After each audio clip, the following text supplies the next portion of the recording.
ওনার গুরুটা ঘর থেকে চুরি হয়েছে, আমি দেখানোর চেষ্টা করেছি। এখন সাক্ষাতে ওনারে পাইছি, ওনারা 2-4টা কথা জিজ্ঞাসা করবো, আপনারা শুনবেন। আপনার গুরু কি যা? আমার গরু লাল, লাল গুরু। সিংটা মনে হয় এখন চিবো, আগে এখন চিবো সিংটা। সিংটা এগেনছি লাল গুরু। হ্যাঁ, করা লাল। লাল নি না মান্দা লাল?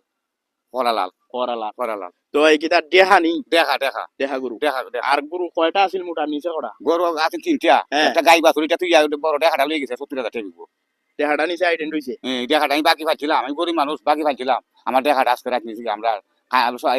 এবার আমরা নাস্তা বাস্তা খাইছি না এই চিন্তায়। আসলে অনেক কষ্ট লাগলো শুক্র আলী ভাই, আসলে খুব সরল মনের মানুষ, অনেক কষ্ট করে নিজের জীবন যাপন করেন, কিন্তু উনার ঘর থেকে রাতের গভীরে কে বা হারা দেখেন উনার গুরুটা নিয়ে গেছে তালা ভাঙ্গিয়া।